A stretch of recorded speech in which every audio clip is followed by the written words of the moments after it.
ચાલો વાલા બાળકો, હવે આ પેલા પ્રકરણનો છેલ્લો સમજૂતીનો મુદ્દો આપણે સમજીએ છીએ.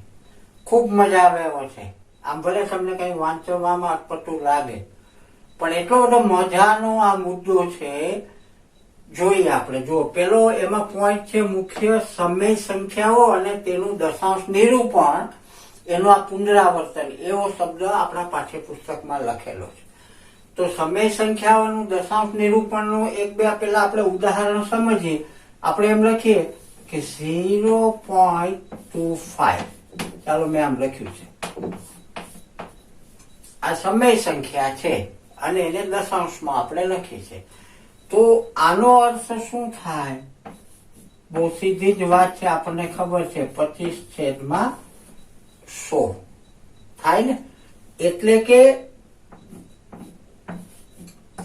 25/100 એટલે 10 નો વર્ગ, એટલે કે 25/5 નો વર્ગ ગુણ્યા 2 નો વર્ગ. 5 દુ 10 થાય. આવી રીતે બીજું એક ઉદાહરણ સમજીએ. જુઓ,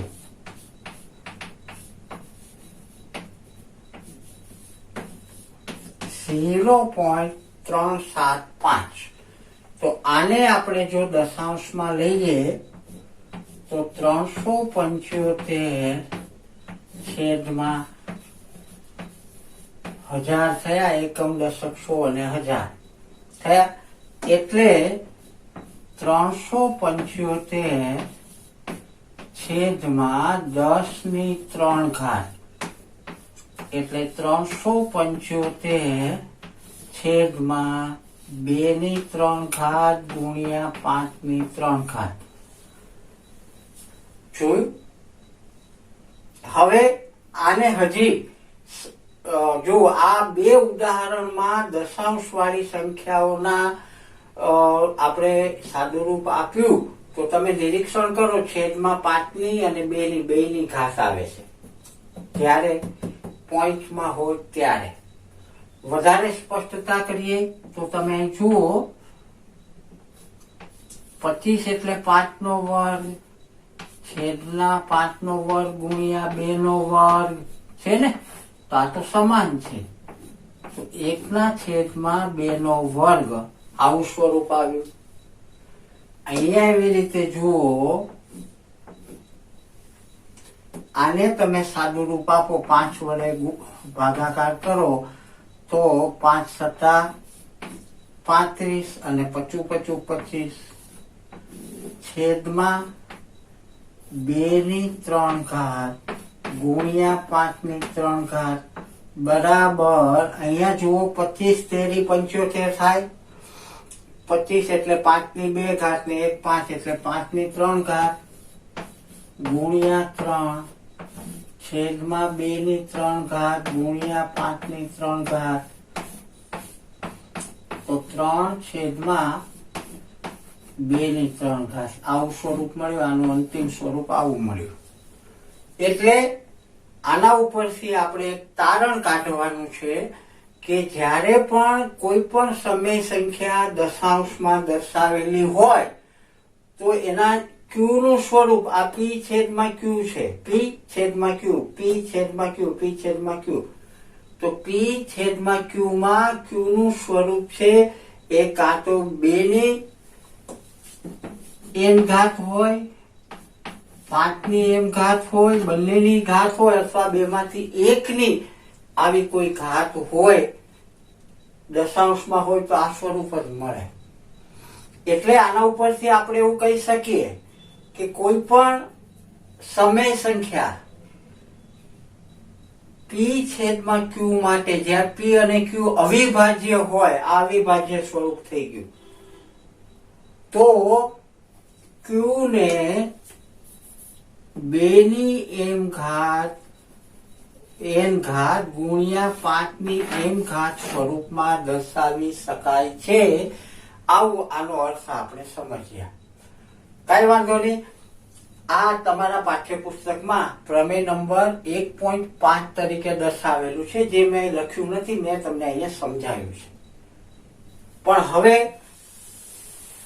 પ્રમેય નંબર 1.6 મેં અહીંયા લખ્યું છે, જેથી 1.5 પણ એમાં સમજાઈ જશે અને 1.6 છે એમાં પણ આપણે એની ચર્ચા કરશું.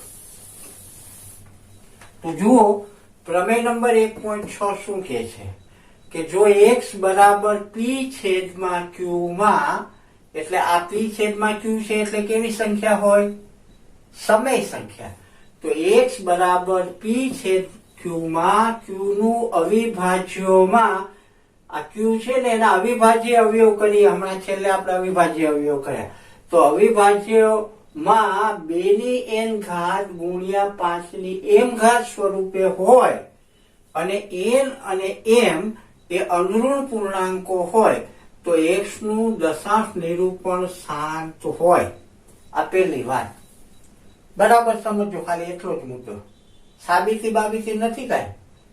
હા, ખાલી એટલું જ સમજવાનું છે કે જો x બરાબર p છેદમાં q આવી કોઈ પણ સંખ્યા આપણે સમય લખી શકતા હોઈએ અને q જે છે એના અવિભાજ્ય અવયવો કરીએ તો છેલ્લે 2m અને 5m સ્વરૂપે હોય તો આ જે સંખ્યા છે એનું દશાંશ નિરૂપણ શાંત હોય.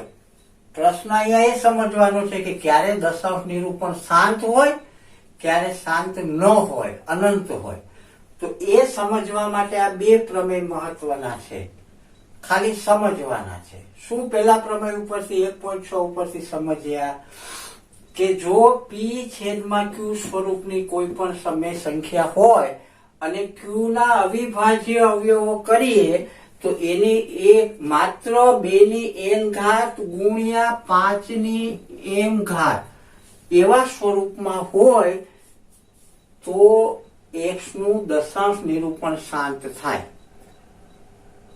આનો બહુ ટૂંકમાં તમે હવે શું સમજ્યા 1.6 માં, પ્રમેય 1.6 માં, તો p છેદમાં q કોઈ પણ સંખ્યા હોય તો જો q ના તમે અવયવ પાડો અને એ 2 ની કઈ ઘાત હોય અને 5 ની કઈ ઘાત હોય, આવા સ્વરૂપમાં q ના અવયવ મળે તો આનું દશાંશ નિરૂપણ કરો ભાગાકાર કરીને, તો એ દશાંશ નિરૂપણ હંમેશા કેવું આવે? શાંત આવે, શાંત હોય. આનો અર્થ થાય 1.6 નો.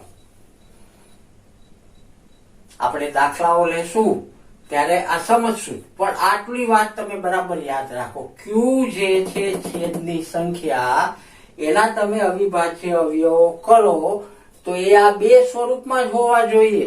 2 ની કઈ ઘાત હોવી જોઈએ, 5 ની કઈ ઘાત હોવી જોઈએ, બસ. બીજી કોઈ ઘાત ના, બીજી કોઈ સંખ્યા જ ના હોવી જોઈએ. તો આટલો સ્વરૂપમાં જો છેદના અવયવ આવે તો એનું દશાંશ નિરૂપણ શાંત આવે, એવી આપણને આના ઉપરથી ખબર પડી. કેવી રીતે જોઈએ? ચાલો, હું અહીંયા લખું છું 25/4. ચાલો, હવે આનું દશાંશ નિરૂપણ શાંત જ હોય કેમ ખબર પડે? તો આ q નું ચેક કરવાનું છે. 4 એટલે 2 ની 2 ઘાત થઈ. તો q નું સ્વરૂપ કેવું હોવું જોઈએ? 2 ની ને 5 ની કઈ ઘાત? અહીંયા 2 ની ઘાત છે, 5 ની ઘાત નથી, પણ અહીંયા હું ગુણ્યા 1 લખું આમ તો કઈ ફેર પડે કિંમતમાં? ન પડે. અને 1 એટલે 5 ની 0 ઘાત લખી શકાય. કોઈ પણ સંખ્યાની 0 ઘાત એટલે 1 થાય, એટલે 1 ની જગ્યાએ હું 5 ની 0 ઘાત લખું તો n બરાબર 2 થયા અને m બરાબર 0 થયા. થયું કે નહીં? તો આનું દશાંશ નિરૂપણ તમે ભાગાકાર કરીને કરો તો શાંત જ આવે. ખ્યાલ આવ્યો? બીજું એક ઉદાહરણ લઈએ. ચાલો, હજી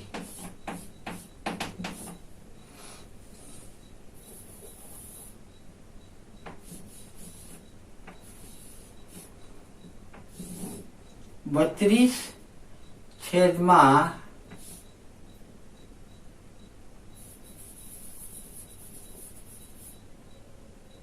32 નહીં, પણ હું લખું 33/15 થયું? તો હવે આ જુઓ 33 એટલે 3 ગુણ્યા 11 છેદમાં 15 એટલે 3 ગુણ્યા 5. તો આનું અવિભાજ્ય સ્વરૂપમાં આપણને ક્યુ કેવું સ્વરૂપ મળ્યું? 5 ની 1 ઘાત મળ્યું. તો આપણને આ સ્વરૂપમાં આવવું જોઈએ 2 ની ને 5 ની ઘાત. તો 5 ની ઘાત અહીંયા નહોતી તો આપણે 5 ની 0 ઘાત સમજીએ. અહીંયા 2 ની ઘાત નહોતી તો આને 2 ની 0 ઘાત છે એમ આપણે સમજી લઈએ.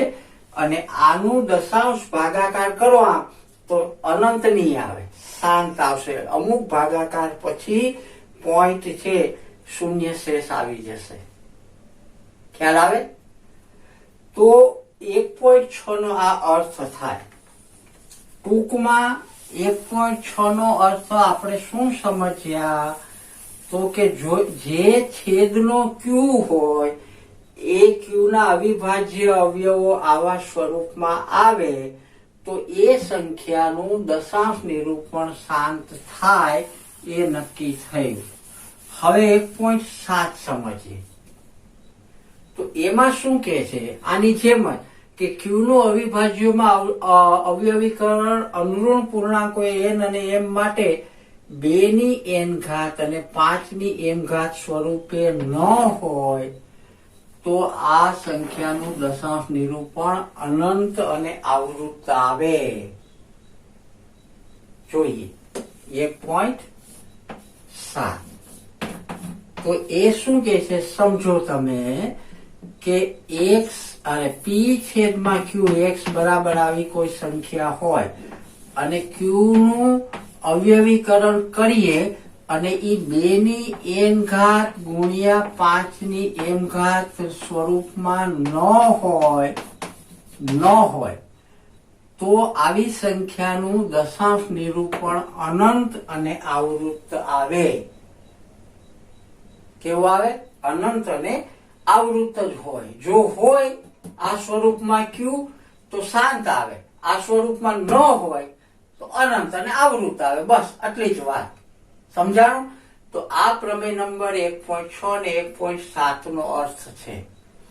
ફરીથી બંને અર્થને આપણે બરાબર સમજી લઈએ કે જો x બરાબર કોઈ પણ આવી સમય સંખ્યા આપેલી હોય p છેદમાં q તો q ના અવિભાજ્ય અવયવો કરો અને એ અવયવોનું સ્વરૂપ 2 ની n ઘાત ગુણ્યા 5 ની m ઘાત હોય તો એ દશાંશ નિરૂપણ કેવું હોય? શાંત હોય.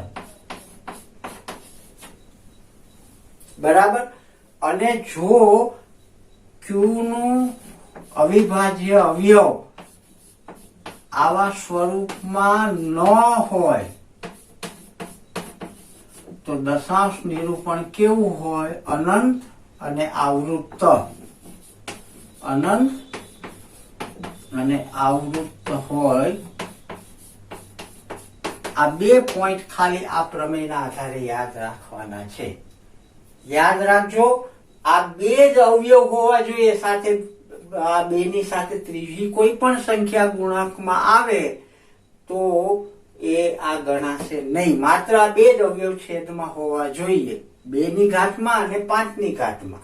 અને 2 ની ઘાતમાં અને 5 ની ઘાતમાં ન હોય એ સિવાય કંઈક હોય તો એનું દશાંશ નિરૂપણ અનંત અને આવૃત્ત હોય આવું નક્કી થાય. તો આ 2 પ્રમેય અને મૂળ પ્રમેય 1.5 આ 3 નો અર્થ બરાબર તમે હું માનું છું કે સમજ્યા હશો. થોડુંક જો હજી મનમાં અસ્પષ્ટતા હોય તો આપણે આ પ્રકરણનું છેલ્લું સ્વાધ્યાય 1.4 કરીએ અને એમાં આનો ઉપયોગ કરશું ત્યારે બરાબર તમને આ ચોકસાઈથી મગજમાં સમજાઈ જશે. ખ્યાલ આવ્યો બાળકો? તો હવે આપણે જઈએ સ્વાધ્યાય 1.4 માં.